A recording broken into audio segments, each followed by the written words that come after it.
Taxi FM. C'est une fenêtre ouverte sur l'actualité d'ici et d'ailleurs.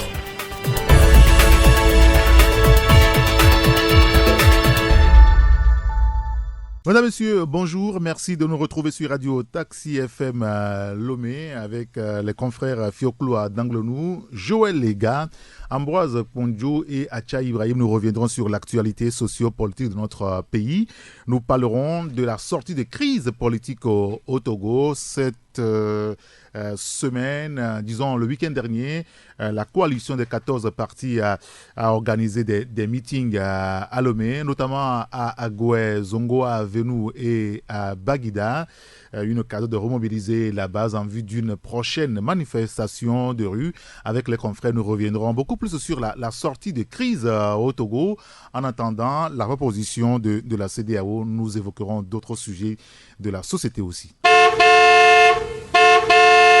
Retour en studio et une idée des journaux qui sont dans les kiosques ce mardi. Le quotidien Togo Matin parle de la politique avec les meetings de la coalition de l'opposition, remobilisation ou aveu de démobilisation. C'est l'interrogation du confrère Togo Matin. Vous lirez l'article à la page 3.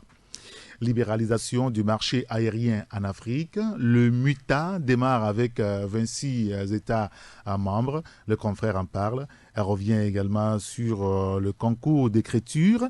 L'Afrique de mes rêves. Le Togolais Renaud Dossavi Alipoué remporte le premier prix. Vous lirez l'article à ce propos. Et puis en international, RDC présidentielle 2018. Qui de Katumbi ou de Tshisekedi pour représenter l'opposition? L'interrogation à lire dans le journal Togo Matin. Le quotidien Liberté avec la CEDEAO, les derniers instants de Faure Gnassingbé à la présidence. C'est sur cela que le confrère revient. Je ne vous en dis pas plus. Vous achetez le journal Liberté. Vous avez l'analyse et le commentaire du journal à la page 3. Classement des pays africains par PIB en 2018, les pays des espaces UEMOA et CEMAC inexistants dans les 10 premiers. Vous lirez l'article dans le journal. Et puis encore un mort dans un bassin de rétention. Le confrère en parle. Vous retrouverez l'article donc à la page 3. Le billet hebdomadaire L'Union pour la patrie, fin de la 4e réunion du groupe de travail ministériel, l'opérationnalisation du MUTA actée par les États à Lomé. Vous lirez l'article dans le journal. Il y a la photo de famille également, cette photo dans laquelle se trouve donc le président Faure Gnassingbé et Moussa Faki devant. Couverture assurance dans le cadre de l'Institut de la mutuelle panafricaine ARC, le Togo pays pilote contre les risques liés aux inondations. Opération de recensement immobilier lancée par l'OTR, un registre foncier urbain bientôt mis en place, écrit le journal.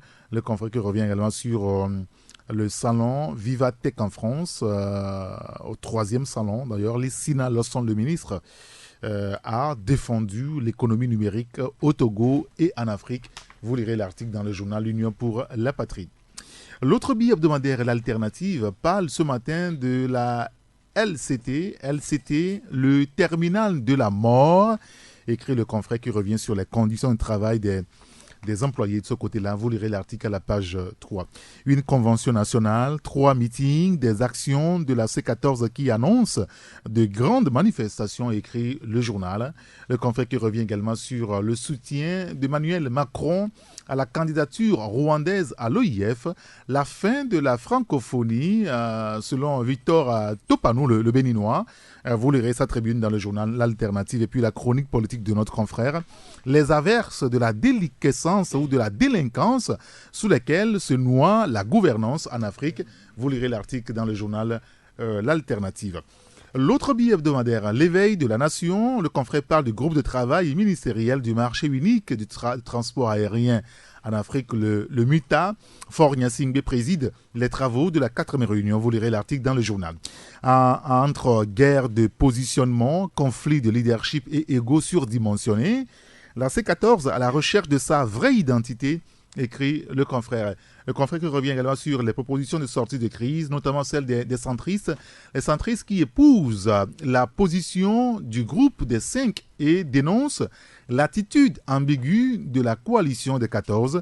Vous lirez l'article dans le journal L'éveil de la nation. Et le dernier journal avec nous ce matin, c'est le Médium. Le Médium avec l'OTR, opération de recensement foncier. Une nécessité pour de nouvelles donnes, ou de nouvelles données, si vous voulez. L'article que vous lirez à la page 3. Et puis, transport aérien en Afrique, le muta sur de bons rails, écrit le journal. Et puis, climat des affaires, énergie, le Bloomberg New Energy Finance, ou Finance, ça dépend. Alors, cette entreprise mise à contribution, vous lirez l'article donc dans le journal. Et puis, l'éditorial de notre confrère, le Médium, adieu mon frère, adieu Junior. Allusion donc en fait donc à notre confrère Junior Edem Amianounian qui sera inhumé le week-end prochain. D'ailleurs, les pagnes à son effigie sont à vendre donc dans le secrétariat de Radio Taxi FM. Vous venez, je pense que la pièce est à 2000 francs CFA. Taxi FM, la seule radio d'information continue. Et retour en studio avec mes confrères Joël, les gars. Bonjour Joël. Bonjour mon frère, bonjour nos fidèles du rendez-vous 11-12 et demi, c'est ça? C'est bien cela. Merci d'être avec nous ce matin. Bonjour Fiokoulo d'Anglenou. Bonjour Saint-Éric Gâteau, bonjour aux passagers de Taxi FM. Merci d'être là avec nous ce matin. Bonjour Ambroise, bonjour. Oui Eric, bonjour. Bonjour les passagers du taxi. Je suis un peu enrhumé ce matin, oui, donc on aurait dû le remarquer, je crois. On le remarque déjà. Mais on sera toujours tonitruant. N'est-ce pas? Oui, il n'y a pas de problème. Puisque la prophétie est toujours en cours. Vraiment en cours. D'accord. Il y a encore des preuves ce matin au César. On va en parler si vous voulez bien. Oui. Mais je voulais qu'on commence par un fait. Fiokoulo d'Anglenou, vous avez assisté à une situation horrible hier, puisqu'on n'a de cesse d'évoquer les conditions dans lesquelles les médecins travaillent au Togo. Des fois, si on en parle, pour certains, ce sont des histoires. Pour ceux qui vivent quotidiennement à ces endroits, il y a des réalités qu'il faut relever pour qu'une solution soit apportée aux problèmes souvent évoqués par les médecins. Alors, il se trouve que, pas mal de citoyens qui se rendent dans les hôpitaux, si vous n'avez personne, et si vous n'avez pas de l'argent pour aller vous faire soigner ailleurs, et quand vous allez dans nos centres hospitaliers publics, vous avez une forte chance d'y laisser votre vie. Racontez-nous ce que vous avez vécu ces dernières heures. Oui, c'était hier à 10h20 qu'une cousine m'appelait que son frère qui est mon cousin est malade et a piqué une crise qu'il a évacuée sur le centre médico-social de Nikonakwe. À 19h20, elle a rappelé pour me dire qu'on leur a donné une fiche d'évacuation sur le CHU Tocoin. Donc, je suis allé pour les prendre pour le CHU Tocoin. Arrivé là-bas, on dit qu'il n'y a pas de place, qu'il serait mieux d'aller à Kégué. Il n'y a pas de place au CHU Sylvanus Olympio. Il faut aller au CHR de Kégué. J'y suis allé avec le malade et ma cousine. On est arrivé là-bas, qu'il est dans le coma. Ils m'ont répondu qu'il n'y a pas de réanimation ici. Donc, il n'y a pas de réanimation, donc ils ne peuvent pas le toucher. Le mieux, c'est de l'amener au CHU Campus. On a fait le demi-tour pour aller au CHU Campus. Le bracadier est venu, il a pris sur le brancard. Ils sont partis à la salle de garde où il y a trois infirmiers et un médecin de garde. Et ils ont commencé par poser des questions. Ils nous disent, mais nous sommes trop pleins. Il n'y a même pas de place où le mettre pour faire les soins. On est en train de discuter, dit même à la pédiatrie, il n'y a même pas de place, qu'ils ne savent pas comment ils vont faire pour pouvoir le soigner.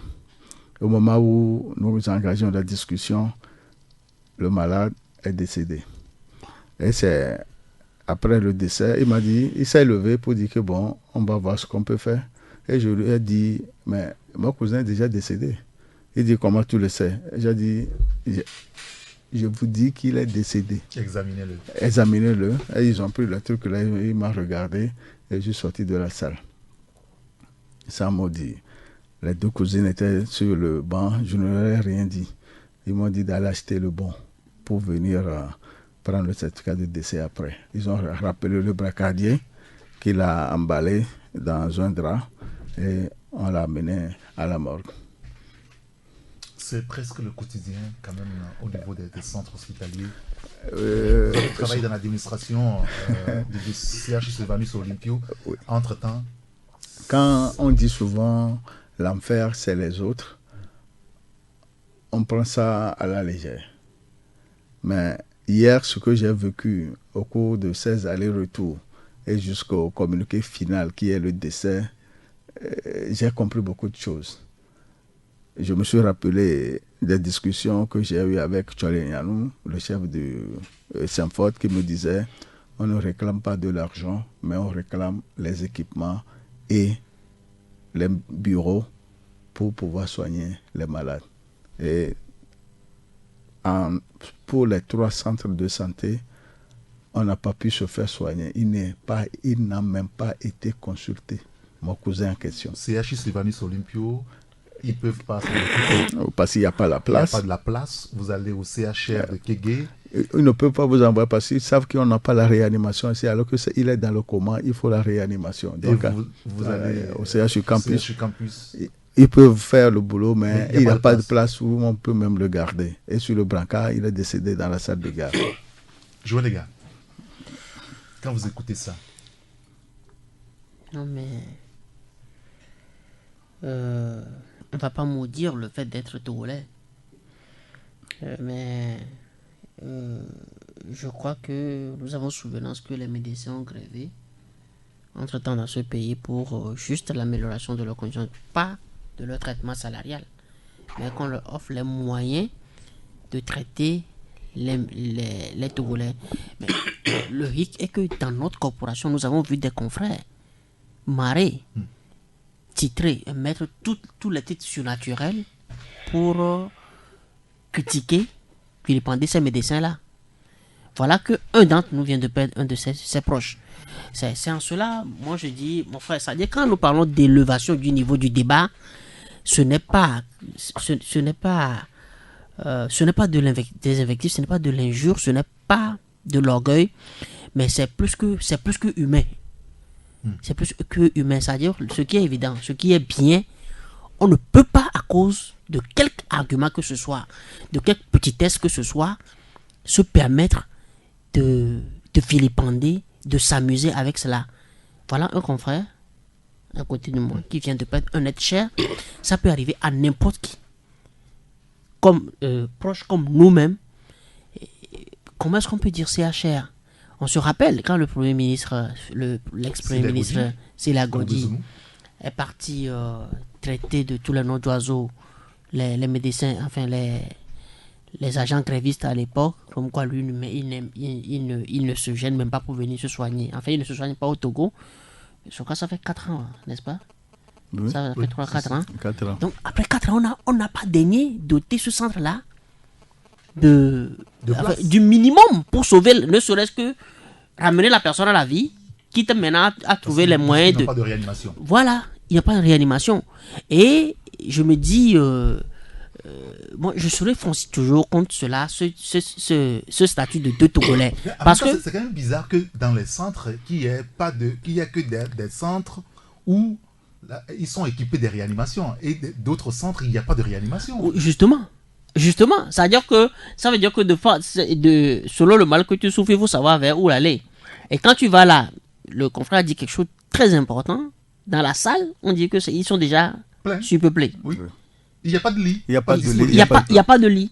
Et on se met à échanger des mots pendant que le malade se battait. Il râlait il râlait Ces derniers instants. Non. C'est-à-dire que c'est pitoyable. Et vous allez voir, mon frère, sur la question, mettez la question sur la place publique, vous allez voir des confrères vont encore, juste parce que...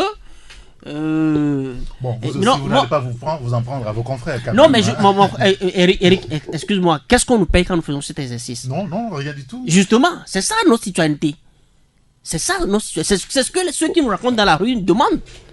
Le minimum que quand vous avez ce privilège de parler dans les micros, mais dites au moins ce qui soulage. C'est ce qu'on nous demande. Ambroise Ponjo. Oui, je crois que la responsabilité devant l'histoire, par rapport aux actes que nous posons en tant que citoyens, de surcroît en tant que journaliste, sera déterminant demain. Parce que je suivais Carlos Queto hier sur Africa 24. Il a dit, pratiquement dit ce que Joël vient de dire. Parce que ceux qui drainent la démocratie vers le bas, ils se reconnaissent et ils se connaissent. Ils seront quoi répondre demain devant l'histoire en tant que journaliste. Moi, je ne m'attaque jamais à un confrère. Oui, c'est un principe chez moi. Je le vois parce que ce matin... Oui, mais je le dis tout simplement pour sensibiliser les confrères qui font des efforts pour faire ce qu'ils peuvent, quelle que soit leur ligne éditoriale. Mais tout en se cantonnant sur l'avancée, ce qu'il faut rechercher pour faire avancer la démocratie dans notre pays. Parce qu'en ne le faisant pas, parce qu'il y a d'autres confrères qui ont été reçus au même titre que Carlos hier, ils ont été vraiment tranchés. Ils sont d'autres pays, un peu plus âgés que nous, mais ils ont été sérieusement tranchés par rapport à ça. Ils ont même parlé du ventre. C'est-à-dire les gens qui positionnent leur ventre pour donner je ne sais quoi. Donc, moi je dis qu'en réalité, tout journaliste est un défenseur des droits de l'homme, d'obédience. Et par principe, je dis, doit être quelqu'un de gauche. De gauche parce que il défend ce qui est d'intérêt public et ce qui est d'intérêt du peuple. Et non défendre des intérêts partisans. Même s'il arrive des fois, par la ligne éditoriale, le journaliste sort un peu de ce cadre, on peut comment, je ne dirais pas l'excuser, mais on peut comprendre. Parce que quoi que soit le cas, le journaliste social peut avoir une position à un moment donné. Mais ce qui est régalien, c'est que la défense de l'intérêt général du peuple soit prédominant dans tout ce qu'il écrit, dans toutes ses prises de position. Donc, je crois, moi, je ne verrai jamais défendre quelqu'un qui est allé voler de l'argent. Non. Ou quelqu'un qui martyrise des gens, non. Donc, c'est en cela que je dis que c'est important que nous, journalistes, nous sachions prendre position devant certains sujets. Et j'apprécie certains, même si on les accuse d'être proches du pouvoir, ils font un effort immense quand il s'agit d'être dossiers sociaux surtout. Là, ils ne législent pas sur les moyens, même pour tirer qui que ce soit. Alors ça devrait aujourd'hui une occasion qu'on invite finalement le gouvernement ou les autorités sanitaires à faire un effort pour équiper les centres hospitaliers. C'est un cri d'alarme que les agents hospitaliers, notamment le Saint-Fort, lancent depuis plus de 7 ans, si je me rappelle bien. Mais vous avez remarqué que, malgré que les gens demandent ça, ce qui est une réalité, on n'est même pas loin d'aller les enfermer. D'aller les embrigader. C'est ce que Fioclou vient de dire, c'est au quotidien dans les centres. Hein. C'est pourquoi j'ai peur même quand un de mes amis ou un de ma famille est malade de l'amener à tout coin. Mais malheureusement, les grands professeurs se trouvent là-bas. Il y a des choses, quand ça dépasse le privé, il faut l'évacuer. Mais j'ai l'impression aussi que il y a des choses qui sont faites sciemment justement pour lancer un message à l'autorité compétente. Que ça ne va pas à l'interne. On ne peut pas s'amuser avec la vie d'autrui. Non, je voulais juste montrer une image, c'est-à-dire que c'était le week-end dernier, le week-end dernier, quand la directrice générale de la Caisse nationale de sécurité sociale, des proches d'elle ont été victimes d'accidents. Oui, sa sœur. Voilà, c'est ses sœurs. Je présente toute ma compassion à la famille et toutes mes condoléances à la famille du regretté colonel, je crois. Enfin, l'officier qui est décédé. Mais je crois que c'est... Vous voyez, c'est-à-dire, il aurait suffi qu'elle soit dans la classe basse, que, enfin, ce ne soit pas des sœurs de la directrice générale, que les deux sœurs auraient trépassé aujourd'hui, parce qu'elles auraient subi la même scène que le cousin, enfin, le regretté cousin de notre confrère a subi. On va les faire traîner là, et certainement que Mme Ingrid a compris, elle connaît le schéma, qu'on a dépêché, on a mobilisé les moyens pour les faire évacuer rapidement. Ce serait un autre citoyen qu'ils allaient trépasser. Nous avons le cas de notre très regretté ex-président de la HAC, c'est-à-dire que Pitang, on aurait eu le plateau technique nécessaire que Pitang n'allait pas aussi trépasser rapidement. Et vous voyez ça, il y a un cas comme ça. Je veux pas. Nous, les auditeurs ont des cas sous les yeux, et je pense que on ne peut qu'appeler au sens humain, le homus, que les disent, l'humain, il faut être sensible.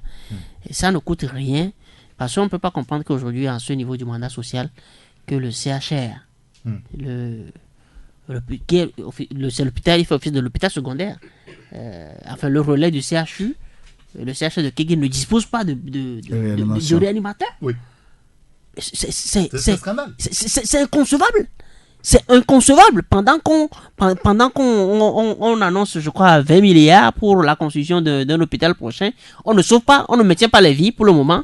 Et on signe un partenariat avec les Indiens pour nous construire un hôpital haut de gamme.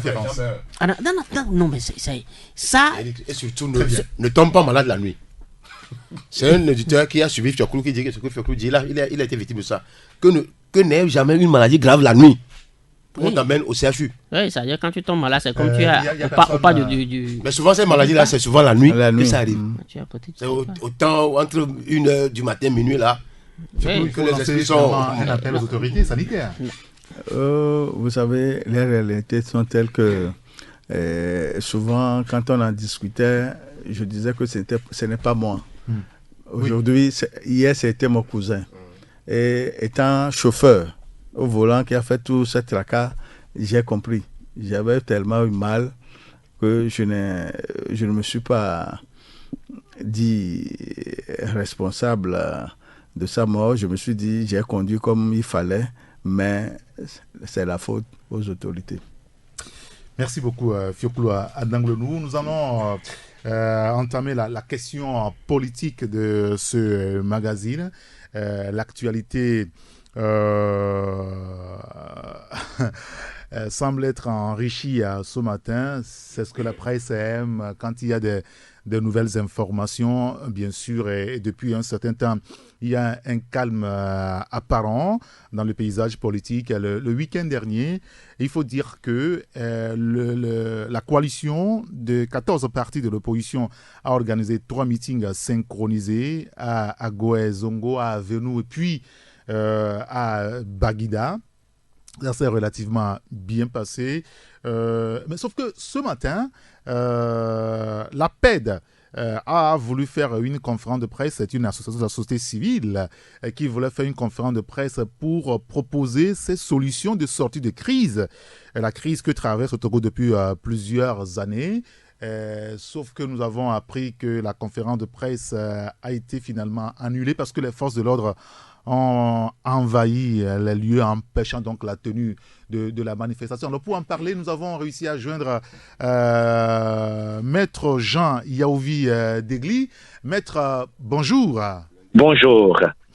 Alors, avec certains de vos collègues avocats, vous avez prévu, on le disait, faire une conférence de presse ce matin au César. Mais visiblement, les choses se sont un petit peu compliquées pour vous, puisque nous apprenons que les forces de sécurité ont envahi les lieux et interdisent donc la tenue de votre activité. Que se passe-t-il réellement, maître? Oui, j'étais en train d'arriver sur les lieux ce matin quand on m'a appelé pour me dire que les forces de l'ordre sont là, qu'on ne peut pas tenir la conférence parce que l'association n'a pas de base légale. J'étais un peu étonné.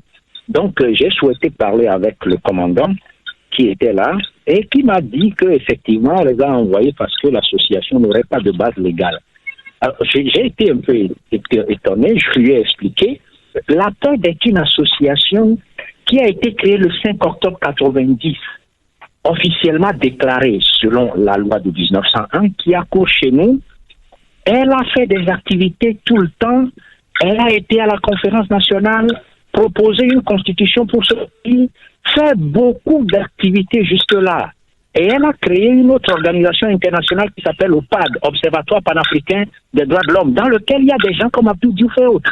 Je suis très étonné qu'on nous dise que la PED Association pour la promotion des droits de l'état de droit, Association pour la promotion de l'état de droit, dont Jovi Gali est président, je suis secrétaire général adjoint, Ajabon est secrétaire général, qu'on nous dise que cette association n'a pas de base légale. C'est un peu étonnant. C'est vraiment un peu étonnant. Alors qu'allez-vous faire maintenant?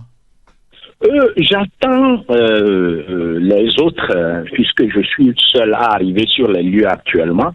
J'attends Jovi Gali et Maître Zeus Ajavon pour que nous puissions discuter. Bon, a priori, si je devais donner mon point de vue, je n'ai pas l'intention d'engager un bras de fer avec qui que ce soit. Je crois que les forces de l'ordre, elles ont été envoyées juste par des autorités. Elles ont d'ailleurs eu le mérite de ne pas venir envahir l'intérieur du César. Elles sont restées à l'extérieur. C'est seulement le commandant et un de ses agents qui sont rentrés, que je viens de voir d'ailleurs. Donc, a priori, à mon point de vue, je n'ai pas envie de faire un bras de fer avec eux. Ce n'est pas nécessaire, mais je crois que cette affaire est quand même extrêmement grave et qu'il va falloir qu'on s'en explique. Et bon, c'est vrai que selon beaucoup de nos confrères, il y a une trentaine de gendarmes qui sont sur les lieux. Et puis, il y a une petite tension actuellement entre les journalistes et certains éléments de la gendarmerie. Alors, la paix dont vous êtes membre, vous l'avez dit tout à l'heure, secrétaire général adjoint, a des propositions de sortie de solutions de crise. Est-ce que vous pouvez partager quelques éléments avec nous, Maître Jean-Yves Degli? Oui, notre solution de sortie de crise est simple. Nous l'avons d'ailleurs déjà envoyé au chef de l'État parce que nous l'avons signé et envoyé au chef de l'État depuis hier. C'est clair, nous avons demandé ceci: libération totale et immédiate sans condition de tous les prisonniers politiques, levée immédiate de l'état de siège dans les villes de Sokoré, Bafilo, Kara et Mando, opérer les réformes constitutionnelles et institutionnelles de manière consensuelle, de préférence par voie parlementaire.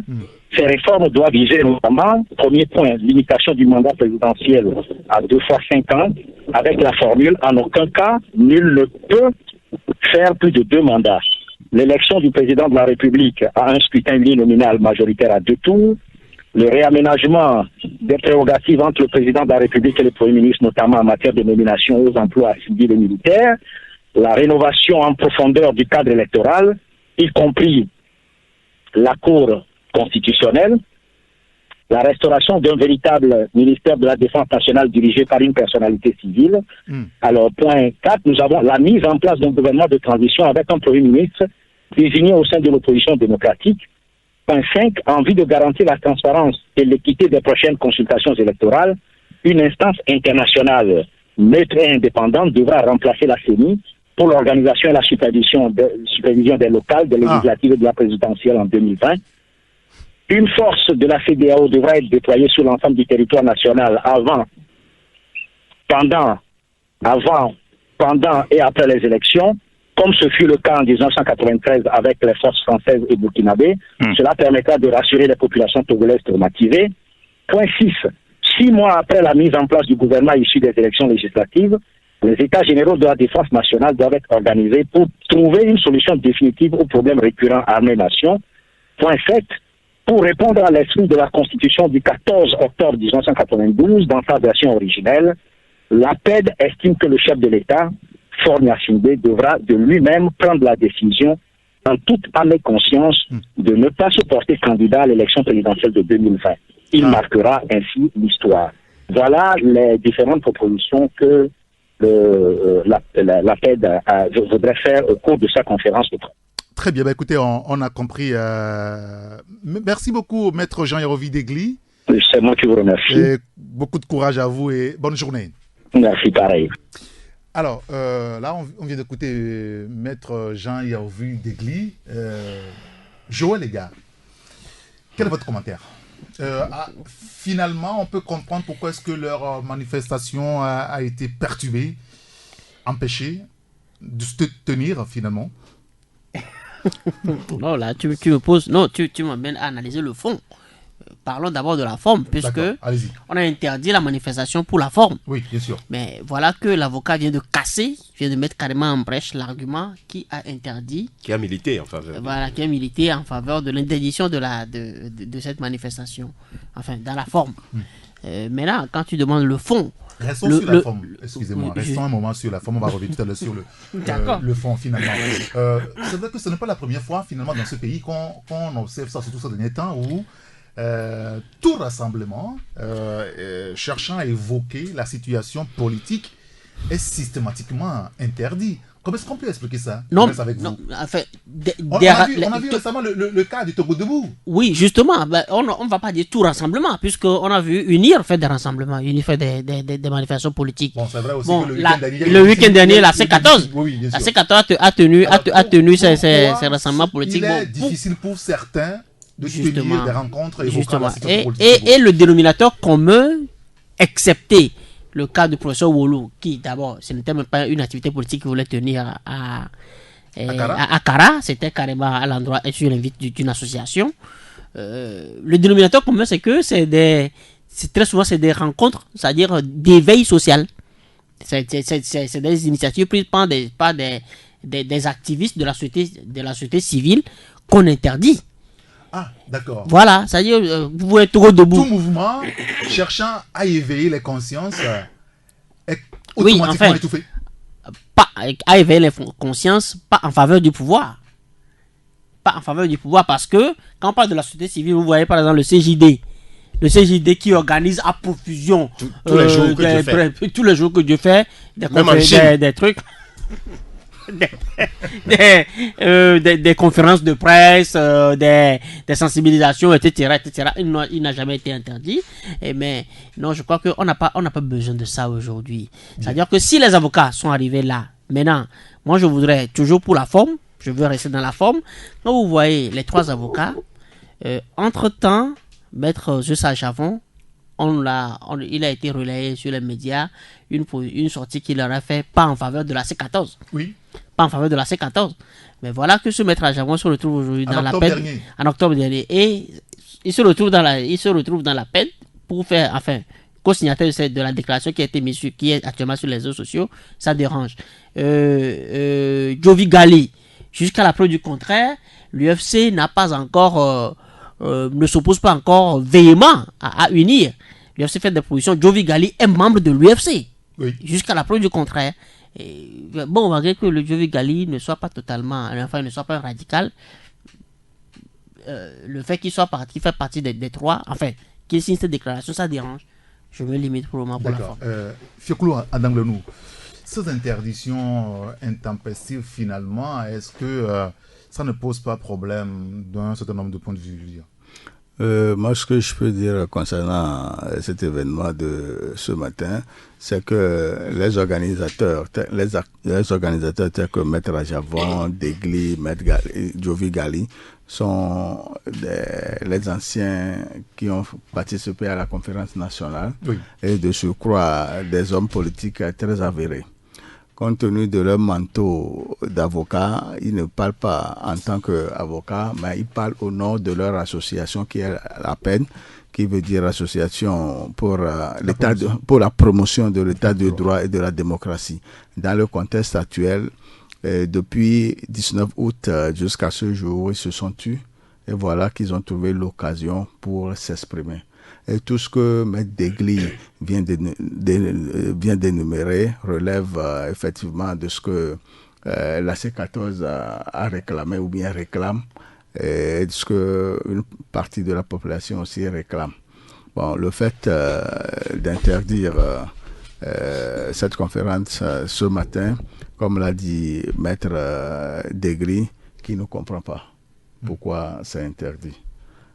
Je suis dans ce studio, je peux vous dire que moi aussi, je ne connais pas la raison et je savais que Togo Debout voudrait faire quelque chose la dernière fois à Baie et ça a été interdit. Oui, ce que M. Degli a dit tout à l'heure, on dit que la PED, leur association, n'a pas une base légale. Non, mais M. Degli a bien expliqué qu'elle existe il y a bien longtemps, dans les années 90, et elle même a participé à la conférence nationale. Et il vient de débouter cet argument. Ambroise Bonjo. Oui, je crois que c'est le signe d'une dictature qui est aux abois. Hein. C'est-à-dire que quand vous êtes dans une dictature qui se cherche des remparts, qui cherche des tunnels pour pouvoir se libérer, c'est des genres de comportements qu'on a souvent. Et moi, ça ne m'étonne pas. Mais sauf que ce qui est intéressant dans cette histoire, même si ça paraît un peu bizarroïde pour d'autres communs de mortels qui seraient démocrates, c'est que actuellement où nous parlons avec cette interdiction et que les gens aient commencé déjà à distribuer, comme on le dit souvent, les gens ont commencé déjà par le distribuer, et ça va faire le buzz, ça va occuper toutes les plateformes. C'est ce qui est intéressant.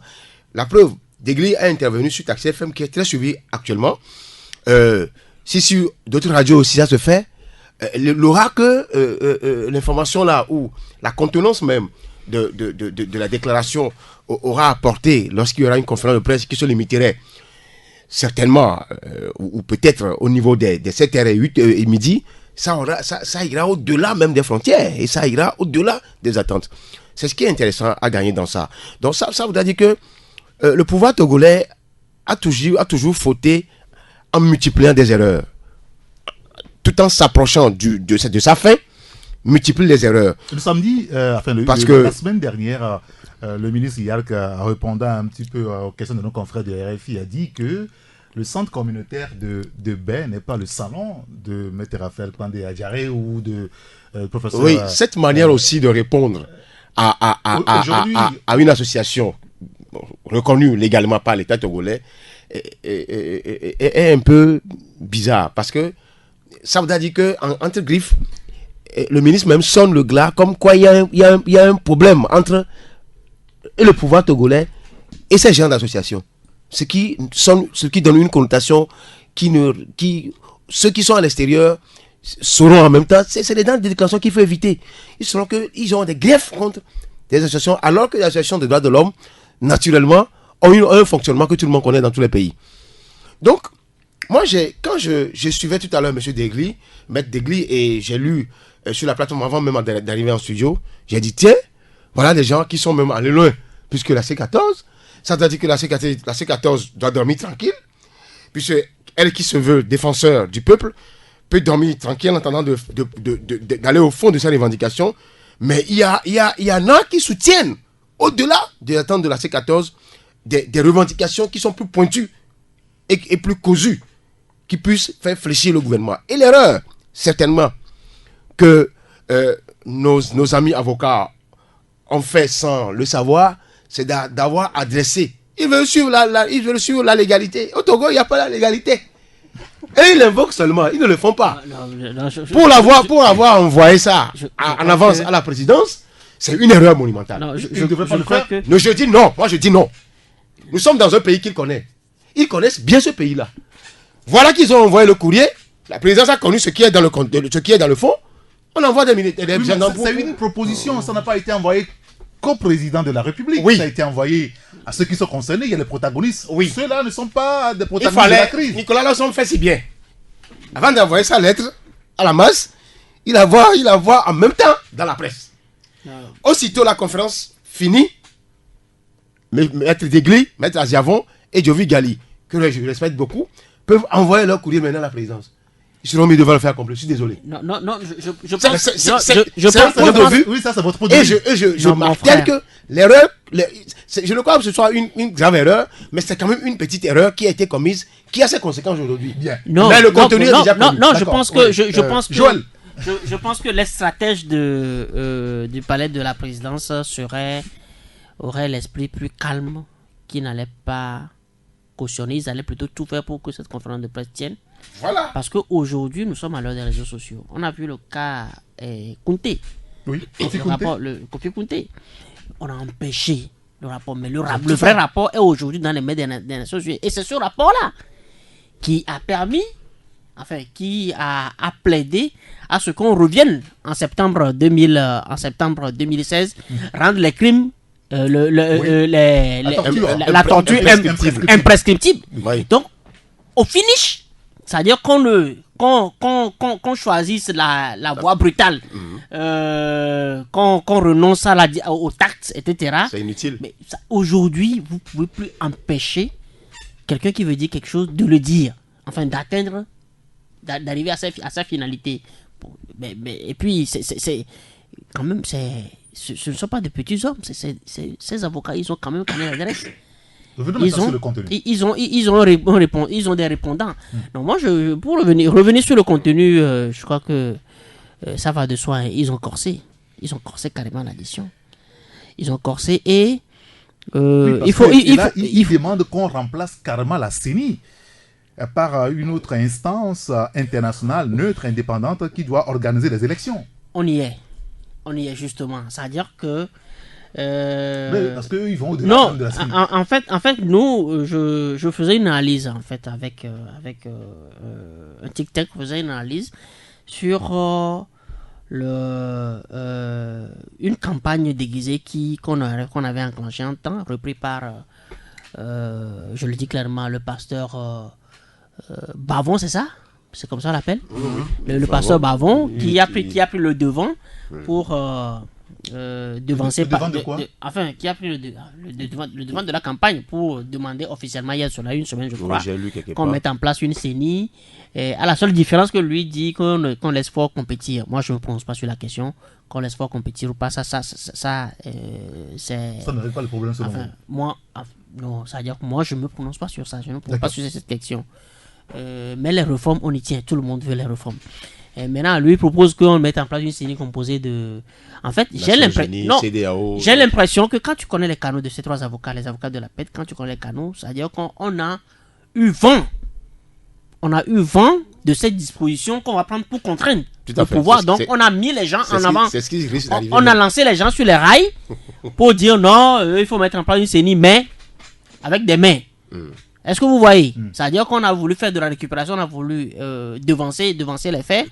Mais quand vous voyez ces avocats qui interviennent aujourd'hui, en juin, dans quelques semaines, la CEDEAO va changer de main. Et c'est-à-dire que la crise togolaise sera résolue sur les recommandations de la CEDEAO. Moi, je présage que certainement que ces recommandations de la CEDEAO ne seront pas si étrangères à ce que ces avocats-là proposent. Il y a même un poste que j'ai... Parce que quand vous voyez, ça dit, ils sont descendus au-delà de ce que la C14 recommande. Ils vont même jusqu'à demander la mise en place d'un ministère de la Défense. Oui, piloté par un civil. Le déploiement d'une force de la CEDEAO pendant qu'on sait très bien que la CEDEAO va se prononcer bientôt. Avant, pendant et après les élections. Avant, pendant en 93. Effectivement, avant, pendant et après les élections. Ça veut dire que ce n'est pas rien.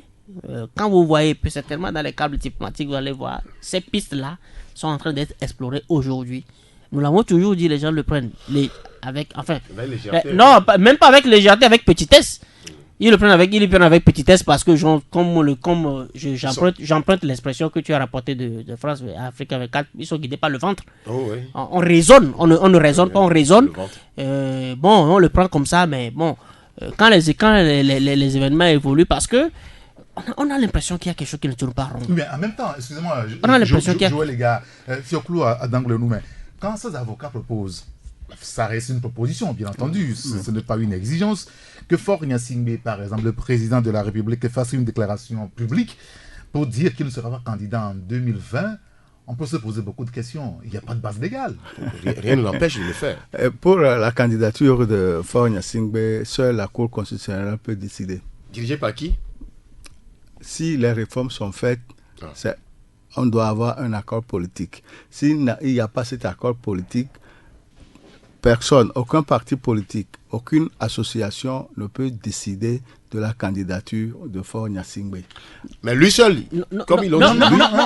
Je pense que la question sur la base juridique est vidée par la proposition, la façon dont les avocats proposaient. Oui, parce que ils disent que Faure, voilà, relisez. À cet endroit, ils disent pour répondre à l'esprit de la Constitution de 1992, dans sa version originelle, la PED estime que le chef de l'État, Faure Gnassingbé, devra de lui-même prendre la décision, en toute âme et conscience, de ne pas se porter candidat à l'élection de 2020.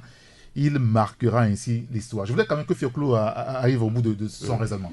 Oui, c'est ce que je viens de dire. Bon, ils ont proposé que le président dise clairement, dans un message à la nation, qu'il ne va pas se présenter.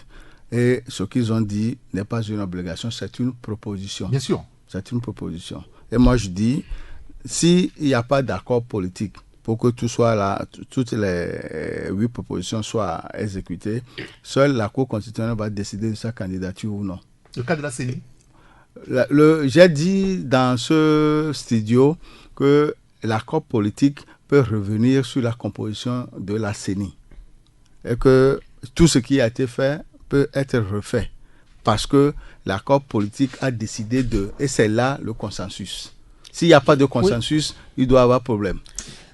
Oui, moi je l'ai déjà dit depuis que M. Faure Gnassingbé ne se présentera pas en 2020, même s'il a la vérité de le faire. Il ne le fera pas. Parce que lui-même, il sait qu'en le faisant, c'est le ciel même qui risque de tomber sur lui. Je n'invente rien. Non, mais c'est quoi cette histoire, Ambroise? Pourquoi je le dis? Pourquoi je le dis? Il y a des signaux qui sont là. Il y a des signaux. Faure Gnassingbé sait lui-même que si on dépose 100 personnes qui constituent le peuple togolais, 90 ne veut plus de lui à la tête de l'État. Ça, c'est un. Parce que d'abord, il vient de quelqu'un. C'est quel chiffre? Il vient de quelqu'un. Non, c'est quel chiffre? Comment c'est quel chiffre? Oui, mais le HQ a fait des tournées.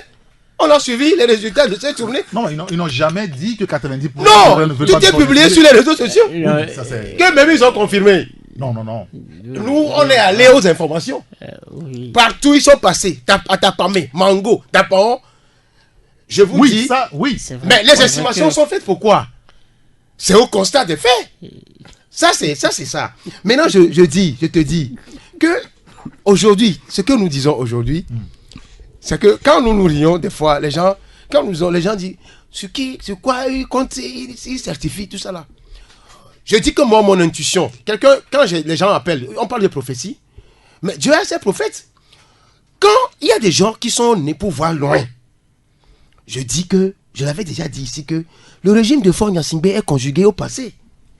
Quand je le dis, des gens peuvent me prendre comme un imbécile, d'accord. Et certains prophètes ont confirmé ça. S'ils s'entêtent à foncer, moi j'ai toujours souhaité que tous, comme nous sommes des Togolais, ceux qui sont au pouvoir n'ont qu'à comprendre que nos enfants, leurs enfants, hériteront d'un pays démocratique. Il appartient à eux de chercher à changer les choses aujourd'hui pour leur propre bien. Mais en ne le faisant pas, ils ne garantissent pas pour eux-mêmes leurs propres avenirs. Donc moi je dis aujourd'hui que M. Faure Gnassingbé, que je respecte beaucoup, qui n'est pas trop âgé, qui peut être appelé à tout moment à revenir gouverner ce pays. Je l'ai dit, ça fait depuis 2013, je dis ça. Il n'a qu'à comprendre que la fin des temps se lit devant soi. S'il ne le lit pas, nous on le fait comprendre que c'est la fin des temps. Merci beaucoup à Ambroise. Nous allons marquer une pause. On revient juste après. 93.1 Taxi FM. Retour en studio avec les confrères Fioclou Adangomou, Joël Ega et Ambroise Kondjo. Joël, on était en train de discuter du fond de ce document sorti par APED Togo. Mais quand cette association demande que la CENI, on en parlait tout à l'heure, telle qu'elle existe aujourd'hui, ne soit pas l'institution qui gère les prochaines élections au Togo, que APED demande à ce que une autre structure soit mise en place, qu'elle soit indépendante de la CENI pour organiser les élections. Est-ce que fondamentalement même, on n'est pas en train d'aller au-delà de ce que l'opposition est en train de demander, à savoir qu'on révise la CENI? Oui, mais je crois que c'est des juristes qui ont fait la proposition. Et le problème togolais est à 90% juridique parce que c'est les textes qu'on demande de réformer. Oui. C'est les textes qu'on demande de réformer et ces messieurs étaient déjà acteurs dans la mise en place de la constitution de 94. 92. De 92. Est-ce oui. que La constitution de 92. Voilà, la constitution de 92. Et la constitution de 92 avait mis à plat beaucoup de choses du temps des ADEMA. C'est-à-dire ça prenait notamment en compte la CENI, etc. Aujourd'hui, on se rend compte que tous ces appareils ne répondent plus à la cohésion nationale. Enfin, ne répondent plus... ne sont plus efficaces pour solutionner le problème togolais. Soyez d'accord qu'ils aillent au-delà de ce que le politique demande pour proposer pour faire des propositions macro. C'est en cela je dis Ils ont bien fait, plutôt que l'opposition qui ne critiquait pas hier l'armée, eux, ils sont allés au-delà pour poser même la question de l'armée. Comment faire pour qu'il n'y ait plus cette crise redondante entre l'armée et sa population. Moi, je dis que c'est une proposition. Ils ont corsé les revendications de la C14, mais elle est très diplomatique et assez alambiquée. Parce que quand on dit mais quand je dis alambiquée, c'est pas une fuite en avant, ça veut dire qu'elle était très, très malicieuse. Parce que quand on dit que Faure Gnassingbé décide en âme et conscience de ne pas se présenter, ça veut tout dire. Quand vous le soumettez, j'aime souvent faire appel à cet exercice-là qu'on a fait sur les bancs. Quand vous faites un commentaire composé avec ce texte, il faut comprendre que indirectement, on veut dire que Faure Gnassingbé tire toutes les conséquences du maintien de sa candidature en 2020. Et quand on dit tirer toutes les conséquences, ça veut dire que les informations, enfin, on est à un niveau d'information où s'il maintient sa candidature, ce que ça va entraîner, le maintien de sa candidature va entraîner quelque chose. Et donc, c'est-à-dire que c'est le niveau le plus dilué. Avec laquelle on peut, c'est la formule la plus diluée avec laquelle on peut demander à Faure Gnassingbé de ne pas se présenter. Et quand on parle de ministère de... Aujourd'hui, visiblement, le pays est calme. Excuse-moi. C'est un calme apparent. Oui, justement. Visiblement, vous avez dit visiblement, le pays est calme. Parce que c'est comme la fois dernière, Djerik Tamaki écrivait sur les réseaux sociaux que l'opposition a perdu le terrain, les gens sont fatigués de sortir. Je dis, mais les gens sont fatigués de sortir ou bien on étouffe les velléités de mobilisation. On étouffe les velléités d'expression du ras-le-bol. Mais en l'étouffant, c'est-à-dire que l'exercice utile que cet activiste politique pro-pouvoir pouvait faire, c'est de dire, à unir que en étouffant, on ne résout pas le problème. Ouais. C'est-à-dire que... Parce que directement, par exemple, ne pose pas votre point de vue ou les... Non, il est Non, mon frère. Non, il est... Moi, je l'étiquette... Devant-lui, face à face, je vous dirai. Ne vous agrée pas. Non, mon frère, je l'étiquette pro pouvoir et moi je suis au regret. Je suis au regret qu'avec toute la belle plume qu'il a, toute l'intelligence qu'il a, mais il l'utilise... il le dévie à regret. Il le dévie, il ne fait pas une bonne utilisation de toute la plume. Moi, je respecte hautement sa plume, je respecte hautement son raisonnement, mais tout ça là pour rien. On ne tire aucun produit de... Je dis tout ça là pour rien et c'est à mon grand regret. Et donc, moi, je dis, il aurait fait utile de dire non. Le pragmatisme n'est pas d'étouffer les vérités, parce que ça n'empêche pas, ça n'enlève pas les vérités des cœurs. Ça n'enlève pas les vérités de contestation. Ça ne diminue en rien les rancœurs, mais ça ne fait qu'augmenter les rancœurs. Et je dis aujourd'hui, mon frère, que quand, quelle que soit la formule, même si la communauté internationale vient demain imposer que qu'on rentre dans une formule à la Kagame, c'est la solidité, comme on a rapporté des ambassadeurs, il faut laisser, il faut défendre son mandat, etc. Même si on rentre dans une formule à la Kagame, moi ça me dérange, je n'ai rien à dire là-dessus. Même si on rentre dans une formule Kagame, aujourd'hui l'analyse rigoureuse amène à conclure que il vaut mieux avoir pour boucler son peuple plutôt que de l'avoir contre soi. Parce que même l'international, eux, c'est des dealers. Ils n'ont que des intérêts. Pendant même, on a vu le cas Mamadou,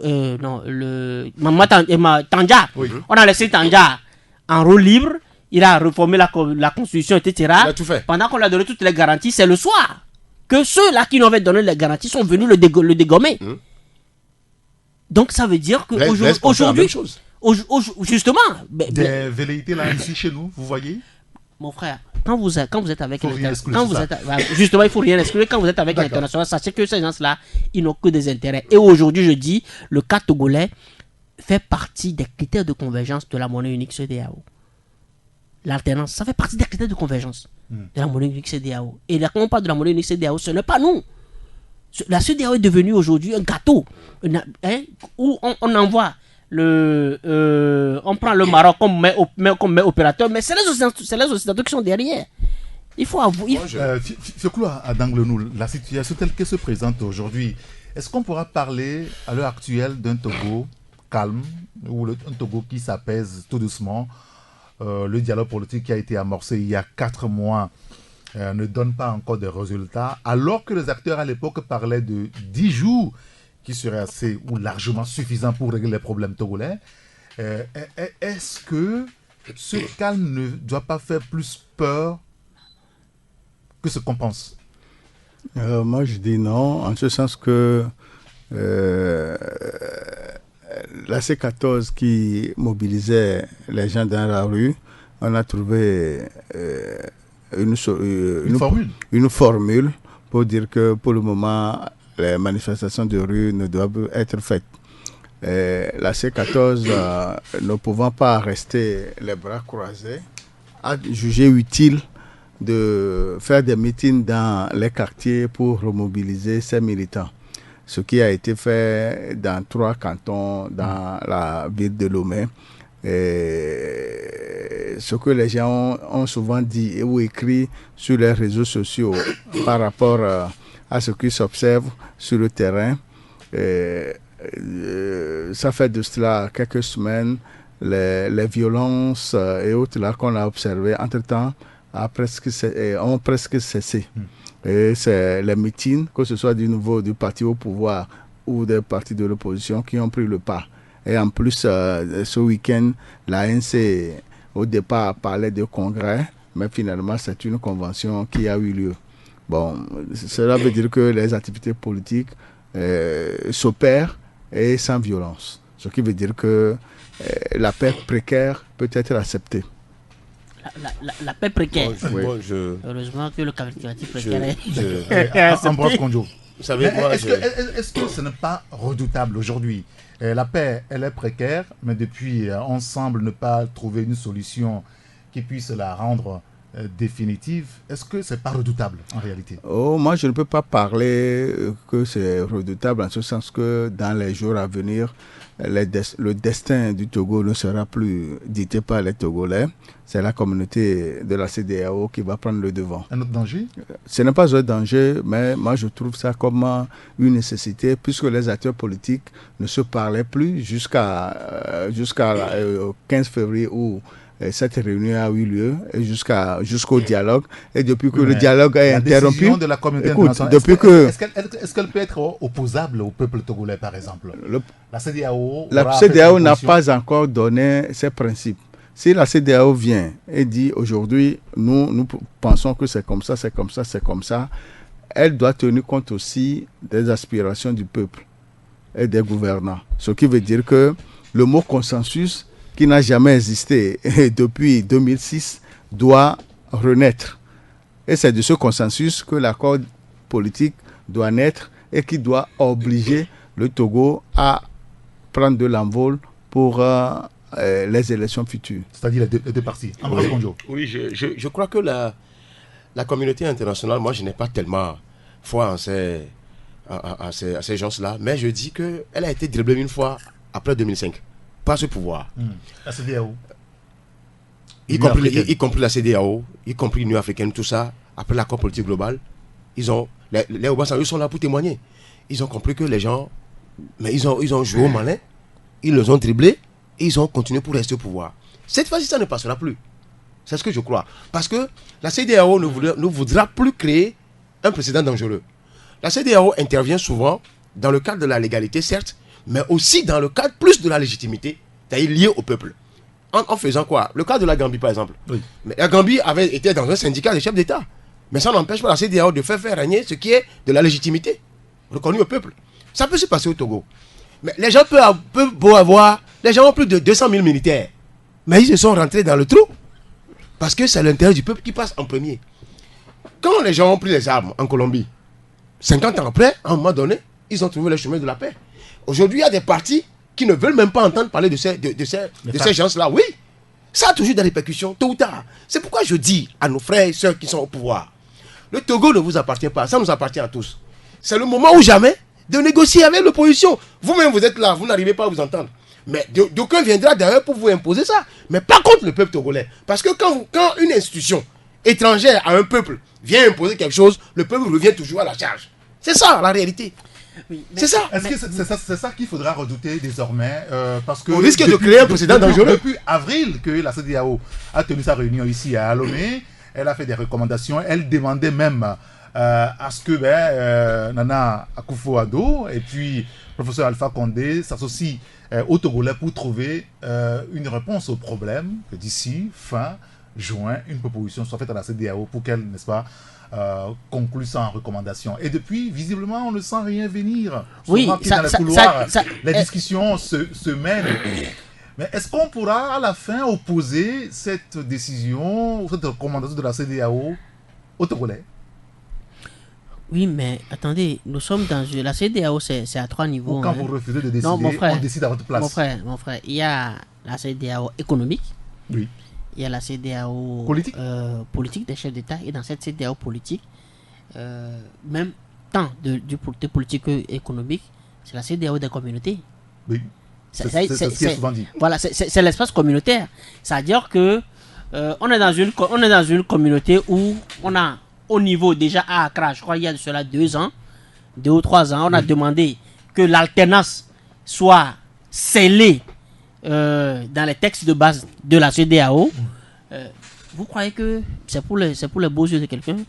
Ce n'est pas venu ex nihilo. Pourquoi on a demandé que l'alternance au pouvoir soit scellée, la limitation du mandat soit scellée? Quand on ne l'a pas fait, on avait vu comment la CEDEAO, enfin, comment tant la communauté internationale que la CEDEAO ont pesé dans l'élection de Jammeh. Oui. Enfin, dans l'élection qui a vu Jammeh partir. Donc, moi, je dis, c'est aujourd'hui, c'est aujourd'hui un passage obligé. Bon, maintenant, prenons les faits depuis avril jusqu'ici. On a demandé, la CEDEAO a demandé en avril que les élections se tiennent dans les délais légaux. Aujourd'hui, la question des délais légaux est vidée. Les délais légaux, c'est que les élections se tiennent d'ici juillet. Oui, oui. C'est les délais. Ça, c'est les délais. Quand on a... D'ici juin, le mois prochain. Bon, justement, d'ici juin. De toutes les façons, d'ici juin ou juillet, on peut encore tolérer jusqu'à juillet. La question des délais légaux est vidée. Mais ça veut dire que c'est 2 formules. Tenir les élections dans les délais légaux et faire les réformes. Hein? Ça veut dire que la question sur laquelle la CEDEAO va se pencher aujourd'hui, c'est les réformes. Et comment faire ces réformes-là? Mais ça veut dire que, indubitablement, on se dirige vers l'option transition. Clair. La transition politique. Oui, ça veut dire que soit on est d'accord sur les réformes telles que l'opposition le demande, ou bien au moins à 75% de ce que la C14 demande, et le Parlement unir aujourd'hui. Le Parlement. Encore au pouvoir jusqu'en 2020 au moins. Non, mais attends, quand on dit transition, ça ne veut pas dire que Frère Niassingbe part. Parfait. C'est en cela que je dis. Je voulais que ce soit clair. Oui, non, ça ne veut pas dire que Frère Niassingbe part. C'est en cela que je dis il faut reprendre entre les lignes et on comprend pourquoi on a interdit que la PED tienne sa conférence de presse. Parce que quand vous reprenez entre les lignes, la PED était claire. Proposer une transition qu'on nomme un Premier ministre issu de l'opposition démocratique. De l'opposition démocratique. Et cette proposition est dans les représentations diplomatiques depuis septembre. Depuis septembre, ça veut dire que c'est la même chose qu'on ramène. En fait, ça veut dire que on a tenté de faire déplacer la crise, mais je me rappelle d'une récente interview du patron du PNP, Piet Dam, sur une radio de la diaspora, où il disait qu'ils n'ont pas fait tout ça là pour être au gouvernement. C'est-à-dire, si le Premier ministre doit venir de l'opposition démocratique, ils n'ont pas fait tout ça pour être au gouvernement, moi je dis c'est du marketing politique. C'est du marketing politique, c'est-à-dire qu'il faut faire de la surenchère. Tu mets la barre très haute pour obtenir au final ce que tu veux. Non, moi je dis ça, c'est... Donc, moi je vous dis, qu'on le veuille ou pas, qu'on accepte que la question de tenir les élections dans les délais légaux, ça, c'est consommé aujourd'hui. Donc, s'il faut discuter des réformes aujourd'hui. Bien. Si je veux revenir à la proposition de la PED, il a été bien signifié que les réformes se fassent au niveau du Parlement. Oui. Ce qui devait être fait en septembre. si en septembre, les deux parties se sont entendues, on ne serait pas ici aujourd'hui. Ce serait une partie. Probablement. Probablement. C'est ce que je voudrais soulever. Et pour le faire, ils ont juste quelques semaines pour le faire. Même. Parce que le Parlement, le mandat du Parlement prend fin d'ici juillet. Maintenant, vous savez, il reste en mission jusqu'à ce que le oui. L'article 52 de la Constitution. Eric, vous savez, la CEDEAO ne peut plus ravaler son propre crachat. Ça veut dire que la CEDEAO a défini des règles démocratiques depuis des temps immémoriaux auxquelles ils sont obligés de faire respecter tous les États, y compris la Gambie, dont on a évincé le président la dernière fois. Si ceux qui sont au pouvoir aujourd'hui... Non, pour la Gambie, il a perdu et il est revenu. On l'a poussé diplomatiquement. Pour lui imposer les règles démocratiques. Oui, c'est ce que je suis en train de dire. Non, c'est pas ça. Il faut bien que ce soit clair. Je dis bien, on l'a battu, il a reconnu et après il a refusé. On a imposé des principes démocratiques qui sont contenus dans le protocole de la CEDEAO. C'est ce que je voudrais dire. Ça, c'est un. Vous perdez les élections, vous partez. Oui, ça c'est un. De deux. Nos amis sont peut-être en train de copier ce qui se passe en Afrique centrale. Nous avons des nids de dictature remplis en Afrique centrale. Et je crois que Kagame étant même peut-être un dictateur, mais ayant un esprit de développement et un peu de trucs, un dictateur sera aidé un peu par le Joao Lorenzo qui est venu actuellement en Angola pour faire bouger les lignes là-bas au Congo. Les gens copient le Burundi, ils essaient de copier le Congo, Kinshasa et le Congo Brazzaville. Nous sommes en Afrique de l'Ouest et les règles de l'Afrique de l'Ouest démocratiquement sont claires. Quand la main de la CEDEAO va changer, je vous dis que les couleurs aussi vont changer. Que se passera-t-il, Ambroise? Il n'y a rien qui va se passer. Sauf que les gens vont vous serez obligés de suivre les règles qui sont tracées par la CEDEAO. Les règles démocratiques. Donc, le Togo ne sera pas le seul pays paria de la zone. Je suis désolé. Et notre souveraineté? Et car à eux. Notre souveraineté? Moi, je vous dis, nous sommes Togolais. Je suis patriote de surcroît. Je dis à mes frères qui sont au pouvoir, la CEDEAO, nous sommes tous fils de la CEDEAO. En tant que président sortant de la CEDEAO, Faure Gnassingbé peut sortir par la grande porte en suivant le protocole qu'on s'est tracé dans la CEDEAO. Est-ce que cette opposition de la paix a une chance d'aboutir aujourd'hui dans les conditions actuelles? On a vu ce qui s'est passé ce matin. Joël l'a dit. Est-ce que le pouvoir a un choix? A un choix, est-ce que le pouvoir a une chance d'être écouté? Est-ce que le pouvoir togolais a un choix aujourd'hui si la CEDEAO changeait demain et qu'on voudrait respecter le protocole de la CEDEAO? Non, mon frère, on a beau balayer de revers de main. Moi, je dis la stratégie au palais de la présidence aujourd'hui doit être du réalisme. La stratégie, c'est-à-dire que pour une fois qu'on accepte d'écouter les réalistes pour voir quelle porte on peut aménager. Oui. C'est-à-dire que ça, c'est au-delà du bon sens. C'est quand on a la posture de perdre la main. Non, mon frère, aujourd'hui, le pouvoir de Faure Gnassingbé. Non, justement, attends, quand je dis réalisme. Perd-il la main? Non, mon frère, on nous a défini la vérité, c'est quoi? La vérité, c'est la réalité, c'est l'évidence. Oui. Oui, et la vérité est impersonnelle. La vérité ne compte personne.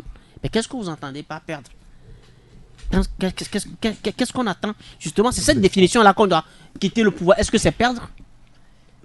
C'est peut-être rebondir. C'est sauver son image. Ça y est que c'est s'assurer un avenir. Oui, moi je l'ai toujours dit. C'est ça. Est-ce que c'est une perte? Mais les gens, vous avez sorti ici, des gens se sont incrustés sur le système instauré par Yadema pour aujourd'hui avoir près de 3 000 milliards sur leur compte. Est-ce que si demain tu n'as plus ces faveurs, tu n'as plus ces privilèges, est-ce que tu as encore besoin de ces privilèges? Est-ce que c'est une perte? C'est perdre? C'est comme ça. Mais tu as quel temps, quelle liberté pour jouir de ta richesse? Tu vas avoir quelle liberté, quel temps pour jouir de ta richesse? Donc il faut la libérer finalement. Oui, mais attends, il faut se libérer soi-même, il faut se libérer pour jouir quand même, pour être à l'aise. Il faut se libérer soi-même. Mais moi je dis, qu'on balaye aujourd'hui de revers de main la proposition de la PED, moi je vous dis, ce n'est pas une position qui est venue ex nihilo. Donc aujourd'hui, la posture doit être au réalisme pour écouter ne serait-ce qu'une seule fois. C'est une voie de la raison. Non, qu'on appelle ça la voie de la raison, moi je dis, tu sais, nous les journalistes, moi je n'ai fait que ça. Analyser les faits. Les faits sont là. Et je dis, la question des délais légaux, c'est déjà consommé. Et quand cette position vient aujourd'hui, ce n'est pas rien.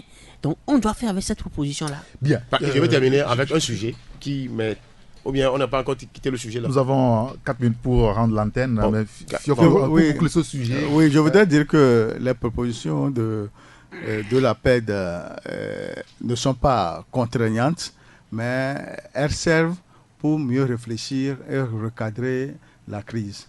Tôt ou tard, ça va se faire, que les gens le veulent ou non. Alors, autre chose liée toujours à cette situation, c'est, on l'a dit tout à l'heure, le week-end dernier, on a vu l'opposition, surtout la coalition, animer des meetings. Heureusement que ces meetings ont été donc autorisés par l'autorité sécuritaire. Est-ce que ça pourrait être un chemin pour l'opposition ou la coalition de rebondir finalement en termes de manifestations publiques? Parce que durant ces derniers mois, on a vu toutes les difficultés qu'elle a rencontrées pour pouvoir faire des manifestations publiques, surtout des marches, comme il y a 4 mois. Oui, la coalition a dit que ces meetings, c'est pour la remobilisation pour les 6 et 7 juin. Parce qu'ils ont une grande marche à effectuer le 6 et le 7 juin prochain. Moi, je voudrais compléter en disant que d'aucuns ne s'entendaient pas que les gens sortent encore nombreux la dernière fois à Agoé, à Avenou et à Baguida. Sont-ils nombreux? Parce qu'on a eu beaucoup de commentaires dans la presse. Non, tu sais, il y a des gens qui ont... timides. Oui, il y a des agents qui sont sur les plateformes. Il faut qu'on ait le courage de le dire. Non, je ne parle pas de plateforme parce que ce ne sont pas tous des journalistes. Il parle des journaux. Des journaux. Moi, je lis que les journaux. Ok. Ça aussi, c'est à prendre avec des gants. Bon, moi, c'est ça. Maintenant, je vais te dire. Il y a beaucoup de personnes qui sont sorties. Oui. Et ce qui est étonnant, c'est que le pouvoir réprime, empêche même les leaders de venir au siège de la CDPA pour tenir leur réunion. Maintenant, ils disent que c'est le peuple qui est fatigué de sortir. J'ai ri. Et après, on leur a dit, un truc très important qui m'a intéressé. Si vous pensez que le peuple est fatigué, laissez-nous marcher, vous allez voir. C'est ce qu'après on dit. Si effectivement ce pouvoir sait que le peuple est fatigué là, ils n'ont qu'à avoir le courage de laisser les gens marcher, ils feront. Non, je crois. Il y a une loi quand même qui encadre. Et ils violent la loi constamment. C'est eux qui sont dans l'illégalité, dans le respect de cette loi. C'est ceux qui sont au pouvoir. Tout le monde, on connaît, on maîtrise ce qui est cette loi. D'accord, très bien. J'ai un sujet pour terminer. Oui, vous allez terminer votre sujet. Par rapport... Vous avez une réaction? Vous allez terminer vous allez évoquer non, votre sujet. parce qu'on n'a pas trop de temps. Il veut mon sujet, merci Joël. D'accord, très bien. C'est par rapport à l'OTR qui a lancé un truc là. Oui, bien sûr. Qui veut quoi, foncier. On a déjà ressassé et largué opération de les missiles contre l'OTR. Par rapport à ça, tu te rappelles bien avec la perception des impôts sur le foncier. Oui. Je crois qu'ils sont en train de de revenir à ça. Moi, j'en appelle à la vigilance des gens parce que c'était été dit qu'on n'a pas eu à organiser des élections locales dans ce pays, ni des élections communales. Il n'appartient pas à l'OTR. Moi, je pense que c'est une forme déguisée encore de répertorier les maisons et autres pour pouvoir... Le Togolais a déjà faim. Le Togolais a déjà des problèmes. Pourquoi l'OTR s'acharne sur les gens à faire impôt? Nous ne sommes pas autant colonial. L'assiette fiscale. Je suis d'accord. Même la Bible le dit. Mais pas de cette manière. Je tiens à le dire formellement. Vous savez que en Conseil des ministres vendredi dernier, le gouvernement a annoncé quand même les difficultés. Ils ramassent des milliards, ils le mettent dans leur propre poche. Qu'ils rencontrent. Non, attendez. Je ne suis pas en train d'aller sur ce terrain. Les difficultés qu'ils rencontrent finalement pour pouvoir rassembler les fonds, on a fait quoi? Est-ce qu'on appelle ils vont saigner les populations? Si vous avez des difficultés par rapport au budget. Eric, s'ils ont des difficultés pour renflouer les caisses de l'État, ils vont saigner les populations qui en ont déjà de sérieux problèmes de liquidité. Les gens n'ont pas assez de savants pour acheter du gombo. Non, mon frère. C'est quoi cette histoire? C'est-à-dire que quand c'est un discours politique. C'est un discours politique. Les difficultés pour arrondir le budget, c'est un discours politique. Oui. Mais tout ce qu'on investit, juste pour étouffer l'aura de la C14. Mais il suffit juste d'assainir des postes de dépenses, c'est tout. Et il manque combien? Le budget. Le budget, il manque 1%. 1%, oui. 1%. Mais quand même, mon frère. 1%. Et pour cela, c'est-à-dire qu'il faut qu'on arrête de il faut qu'on arrête de lancer de faux artifices. On a fait un emploi obligataire de 20 milliards, ça fait marrer sur les médias internationaux. Non, c'est-à-dire que mon frère, le problème n'est pas là. Il faut qu'on assainisse les choses. Et il y a même un problème de management. Il faut réduire les finances publiques. Je profite. Ou le train de vie du gouvernement. Justement, il faut réduire aussi les trains de vie politique. On éjecte tellement d'argent par les fenêtres pour sauver l'image politique. Et on ne finance que ceux qui sont inefficaces, ceux qui n'apportent aucune plus-value au débat. Bon, maintenant, il y a même un problème de management. Quand vous voyez la mission qui vient de terminer, Bloomberg, oui, pour l'accès aux énergies, l'accès au taux assure là. Excuse-moi, avant Bloomberg New Energy Finance. Bloomberg New Energy, non, ça veut dire que c'est des écrans de fumée. C'est tellement irréaliste parce que il coûte plus cher d'investir dans les énergies renouvelables. Or, on veut livrer ces énergies renouvelables là aux populations rurales. Ils ont quel pouvoir d'achat? Il faut d'abord renforcer le pouvoir d'achat. Ils ont quel pouvoir d'achat? Ça veut dire que ça vous revient plus cher de vendre le kilowattheure produit par le sol, parce que les infrastructures sont là, et il y a le problème de la distance. Mais on dit qu'on va mobiliser les investisseurs pour financer, mais on va s'endetter pour rien du tout. Les gens vont venir. Comment est-ce qu'on a contour global, cette histoire? Oui, justement. Non, mais même encore contour global, aujourd'hui encore, on amortit parce qu'il y a les partenaires qui ont accompagné, qui acceptent injecter de l'argent, mettre de l'argent à la disposition de la société. Il y a eu présent 12 milliards que la BID a accordé dernièrement pour payer les fuels. Mais quand on parle de l'énergie renouvelable, vous allez voir dans la sous-région, il y a N pays. Il y a beaucoup de pays de la sous-région qui l'ont fait, mais ils se sont rendus compte que ce n'est pas encore rentable, à moins que l'État obtienne un prêt, des prêts concessionnaires avec des durées, je ne sais comment on l'appelle, le terme m'échappe. Oui, je veux poser la question. On va finir là-dessus sur le recensement tel qu'initié par l'OTR. Avec Schoulassure aussi. On pourra cette histoire Schoulassure, c'est de l'arnaque. J'ai lu beaucoup de choses. Les assureurs sont là à arnaquer des gens. Comme des élèves tombent malades. Comme ils font des accidents dans les écoles. Pas mal de milliards. 3 milliards de ça. Si au moins ils faisaient ça, 3,5 milliards. Ils achetaient un scanner au coin. Les gens allaient applaudir. Par rapport c'est l'argent qui rentre dans les poches. Recensement au niveau du foncier. Vous savez qu'au Togo, le problème foncier occupe plus de 90% à la justice et au sein de la population. Bon, Ambroise soupçonne qu'en réalité, moi, c'est par rapport à la perception des impôts sur les habitations. Vous savez que ce projet avait été introduit, ce sujet avait sécuré sur les réseaux sociaux et rapidement. Non, c'est nous qui l'avons contesté. Bon, moi, à mon point de vue, il faut nécessairement que l'auteur recadre, recense et sache combien d'habitats existent et les différentes catégories pour pouvoir mieux savoir ce qu'il faut faire. Parce que il y avait eu la taxe d'habitation qu'on appelait TH qui était sur le carreau en temps et on avait discuté et ça a été suspendu. Oui. Je ne sais pas que c'est une manière déguisée de la ramener. C'est ça, c'est ce que moi je lis. Bon, peut-être il veut définir la base d'abord avant de savoir s'il faut imposer ou pas. Il parle à ceux qui sont... Il y a une habitation mais qui ont été occupées par des habitants pour pouvoir peut-être prendre les impôts, mais les habitations à titre privé, c'est là où on les avait coincés par le passé, parce que c'était des autorités légitimes. C'est le maire qui avait cette habilité-là de percevoir des impôts sur les habitations privées. Alors que les Togolais même en souffrent déjà. Les Togolais gagnent combien d'argent par mois? Il faut des études, des calculs pour pouvoir en venir à ça. Et c'est le calcul qu'on veut faire quand on veut faire le recensement. Après, on va quand même. Les Togolais gagnent combien d'abord? Le SMIC, c'est combien? Non, mais il veut juste faire des recensements. Non, moi je suis comme ça. La COT aussi avait fait la même chose.